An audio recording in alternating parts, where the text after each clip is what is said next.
Students हम लोग कुछ चेंजेस कर रहे हैं ऑर्गेनिक केमिस्ट्री के वीडियोस में, तो वो मैं आपसे डिस्कस करना चाहता था। आपको पता है शशि सर ने ऑर्गेनिक केमिस्ट्री पढ़ाई है, ठीक है। तो ये जो है चैप्टर जिसे हम बोलते हैं जनरल ऑर्गेनिक केमिस्ट्री, या बहुत सारे लोग जीओसी भी बोलते हैं, और इसका एनसीईआरटी में इस चैप्टर का नाम है organic chemistry some basic principles and techniques, है ना। सही बात है, राइट। तो शशि सर ने इसे कैसे पढ़ाया था? शशि सर ने इसको पढ़ाया, पहले नॉमेनक्लेचर पढ़ाया, ठीक है। उसके बाद डिफरेंशिएशन पढ़ाया कि दो ऑर्गेनिक कंपाउंड को डिफरेंशिएट कैसे करें। उसके बाद कन्वर्जन पढ़ाया, सिंगल बॉन्ड को डबल बॉन्ड में, डबल बॉन्ड को ट्रिपल बॉन्ड में, ट्रिपल बॉन्ड को अल्कोहल में, उस सब चीज़ में कैसे कन्वर्ट करें। उसके बाद उन्होंने पढ़ाया आइसोमेरिज्म,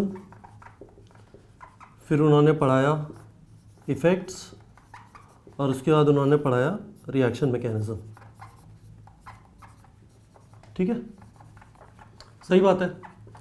अब इसमें क्या है, एनसीईआरटी के अंदर सीक्वेंस है, पहले ये पढ़ाया है, फिर ये पढ़ाया है, फिर ये पढ़ाया है, ये थोड़ा कम पढ़ाया है, और उसके बाद एनसीईआरटी में एक और चीज़ पढ़ाई है जिसको आप बोलते हैं क्वालिटेटिव एनालिसिस, ठीक है। क्वालिटेटिव और इसको एंड क्वांटिटेटिव एनालिसिस कर लेते हैं। सही बात है ना। और हमारी कोशिश ये है कि जब आप पढ़ रहे हैं तो आपके स्कूल की भी तैयारी हो, एक एक चीज़ एनसीईआरटी की कवर हो, और उसके अलावा आपकी नीट की भी तैयारी हो।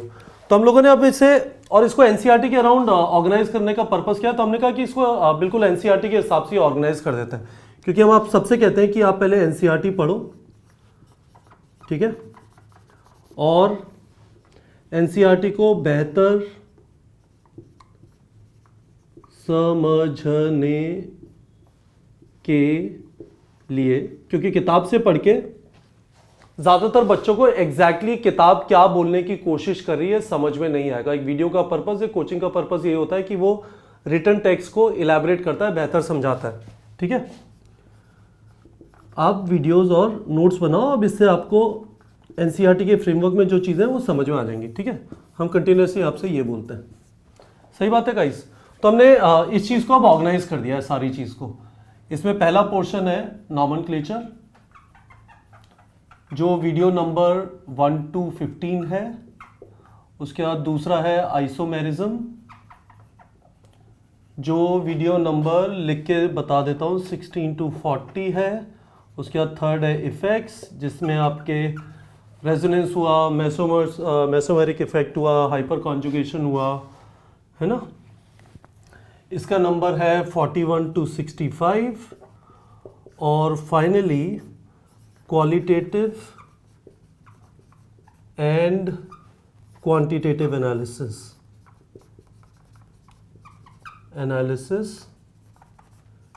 इसका नंबर हुआ 66 to 81। सही है गाइस। तो हमने इसे ऑर्गेनाइज कर दिया, बिल्कुल एनसीईआरटी के हिसाब से ऑर्गेनाइज हो गए। तो आप ये चेंजेस देखेंगे कि ये वाले पोर्शन गायब हो गए हैं।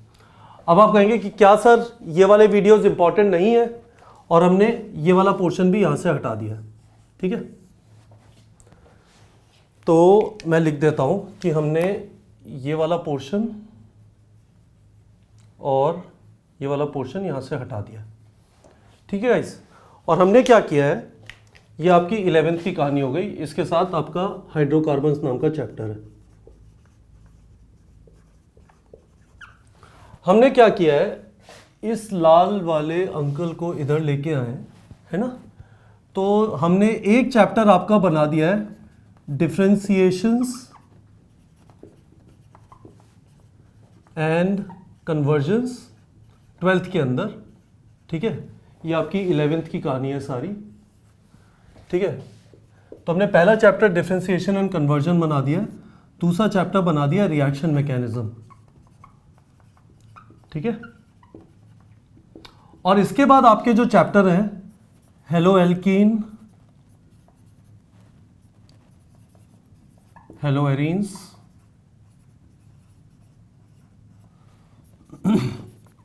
Alcohol, phenol and ethers, aldehydes, ketones and carboxylic acids, और उसके बाद अमाइंस। ठीक है,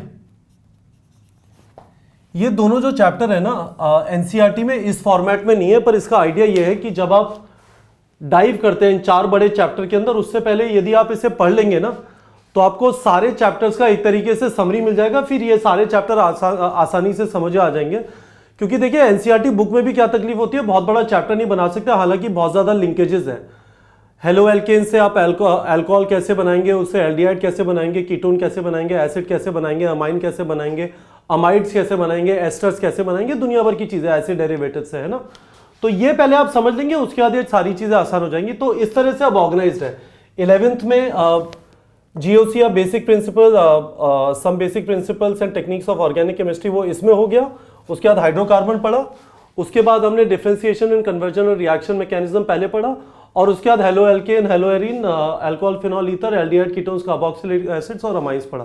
तो गाइज ये सब हमने ऑर्गेनाइज कर दिया है।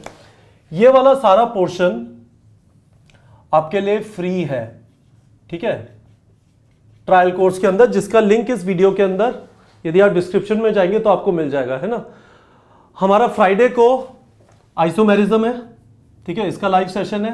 मंडे को इफेक्ट्स का है, ठीक है। सीरियसली अच्छी तरह पढ़ लीजिए, समझ में आ जाएगा। और एक बार आपको ये वाला पोर्शन समझ में आ गया ना तो सब जगह यूजफुल होगा। और जिन लोगों ने कोर्स खरीदा हुआ है उनके लिए कोई प्रॉब्लम है ही नहीं, ये सारी चीज थोड़ी ऑर्गेनाइज हो गई है, कोई भी वीडियो गायब नहीं हुआ है, पर इसको अब हमने ऑर्गेनाइज कर दिया जिससे आपकी स्टडी जो है वो थोड़ी एनसीईआरटी के अराउंड ऑर्गेनाइज हो जाए, खासकर इस वाले चैप्टर में। और 12th में जब आप इन चैप्टर्स में घुसे, जो लगता है अलग अलग चैप्टर है बट है पूरी ऑर्गेनिक, तो इनको पहले पढ़ लेंगे तो सारा एक कंसोलिडेट हो जाएगा, फिर ये सारी चीजें एक एक करके समझ आ जाएगी। तो गाइज मेरा रिक्वेस्ट है कि मैं आपसे एक्सपेक्ट कर रहा हूं कि आपको ये सारी चीजें समझ में आ गई। मैंने आपको डिटेल में समझा दिया, ये सारे चेंजेस हमने कोर्स में कर दिए हैं, ठीक है। तो ये आपको समझ में आ गया। और मुझे कमेंट्स में कंफर्म कर दीजिए आपकी पढ़ाई अच्छी चल रही है। आइसोमेरिज्म का दूसरा पार्ट करके आप आइसोमेरिज्म को बिल्कुल रफा दफा करने के लिए तैयार हैं। बहुत ज्यादा जरूरी है कि आप इस चीज को खत्म करें, आइसोमेरिज्म को। फिर आपको सिर्फ 2 दिन मिलेंगे इफेक्ट्स को पूरा खत्म करने के लिए, और इफेक्ट्स के अंदर 24 वीडियो है। ये सब आपके लिए, ये वाला पोर्शन आपके लिए फ्री है, फायदा उठाइए लाइव सेशंस का। और जिनके लिए फ्री मतलब जिन लोगों ने खरीद रखा है, मैंने उन्हें समझा दिया कि ये सारा ऑर्गेनाइजेशन कैसा है। तो कमेंट्स में प्लीज कंफर्म करिए आपकी पढ़ाई अच्छी चल रही है, आप आइसोमेरिज्म के वीडियोस यदि कुछ समझ नहीं आता वापस देख रहे हैं, और क्वेश्चंस हम कोशिश करके कल सुबह डाल देंगे जो हम फ्राइडे को डिस्कस करेंगे, ठीक है गाइस।